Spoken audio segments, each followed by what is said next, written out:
दोस्तों, स्वागत है आपका हमारे YouTube चैनल इजी स्टडी 221 में। दोस्तों, कैसे हैं आप लोग?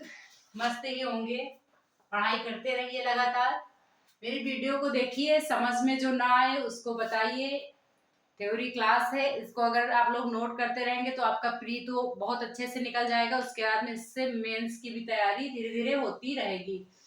तो होम साइंस एलटी ग्रेड की क्लास है।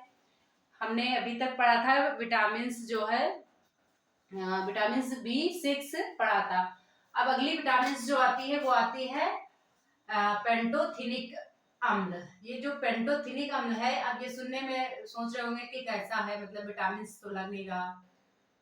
ये जो है विटामिन जो होती है, क्या कौन सी विटामिन बी कॉम्प्लेक्स होता है, उसी के वर्ग में मतलब आती है ये भी। पेंटोथेनिक अम्ल विटामिन B2 कॉम्प्लेक्स वर्ग का ही एक विटामिन है, मतलब एक तरह का ये भी विटामिन है। यह एक विशिष्ट प्रकार के चिक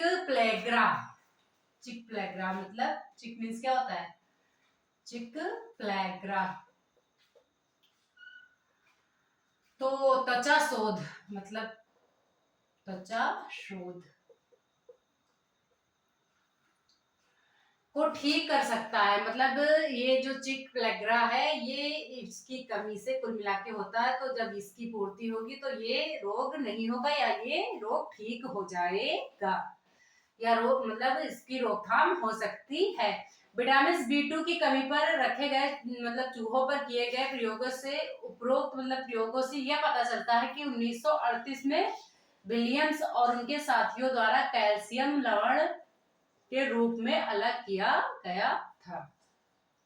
तो ये इसके बारे में जानकारी हो गई पेंथोथेनिक के बारे में। अब हम इसकी जो है रासायनिक संरचना और गुण के बारे में पढ़ेंगे।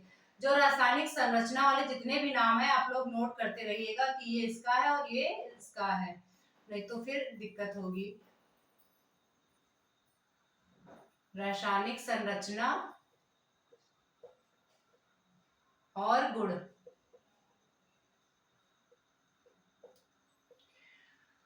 पेंथोथेनिक अम्ल स्वतंत्र रूप से क्या होता है? स्वतंत्र रूप से और मिश्रण के रूप में पाया जाता है। मतलब ये जो है मिश्रण और स्वतंत्र रूप में पाया जाता है। या बीटा मार्केप्टो इथाइलिमिन एडेनिन, ये क्या होता है? बीटा, नाम आप लोग भी लिखिए, मार्क्टो इथाइलिमिन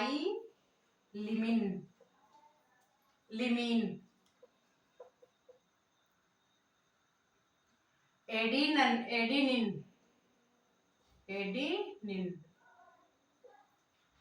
और राइबोज और फास्फोरिक एसिड। ये इतने नाम है, ये सारे नाम नोट कर लीजिएगा। और फास्फोरिक एसिड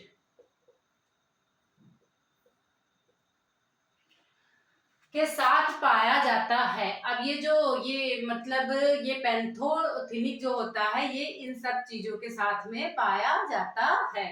ये इसकी मतलब रासायनिक जो है, रासायनिक नाम है और इसकी संरचना है। अगर पूछा जाए पेंथोथेनिक का रासायनिक नाम क्या है या रासायनिक संरचना क्या है, तो बीटा मैक्रोटो एथाइलिमिन एडेनिन राइबोज और फास्फोरिक एसिड होता है। अब इसके शारीरिक कार्य हम पढ़ेंगे कि इसके शारीरिक कार्य क्या है, इसको नोट कर लीजिएगा। शारीरिक कार्य,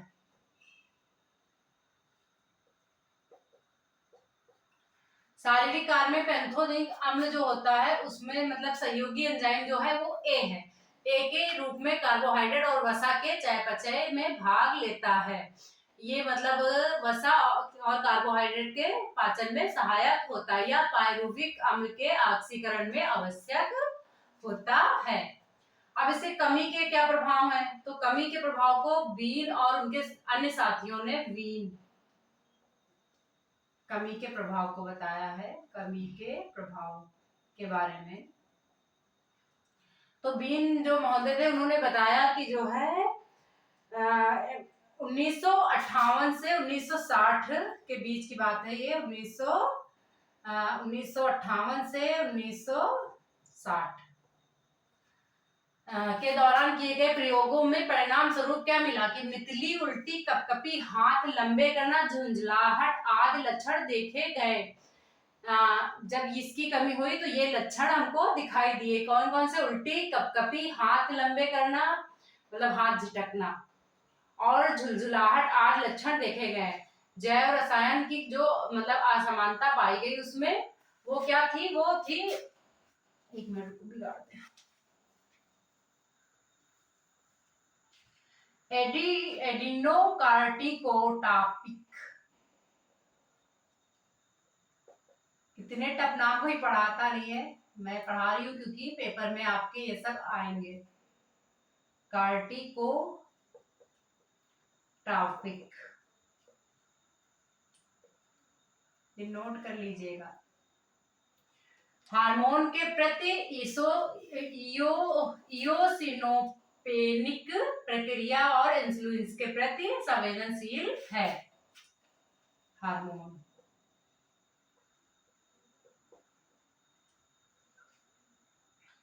हार्मोन हो गया, और इसका जो है इयोसिनोपेनिक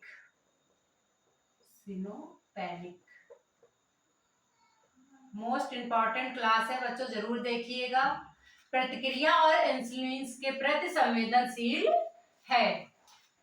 ठीक है, ये हो गया इसकी कमी के प्रभाव। अब इसमें जो है क्या होता है, बाकी पैरों की जलन जो है होती है, पैरों में मतलब जलन पाई जाती है इसमें। अब इसके जो आहारीय स्रोत हो गए, तो आहारीय स्रोत लगभग वही है। सूखी ईस्ट हो गई, यकृत हो गया, चावल की परत हो गई, गेहूं के अंकुर हो गए, गिरी और तिलहन हो गया, ये इसके जो है आहारीय स्रोत हो गए।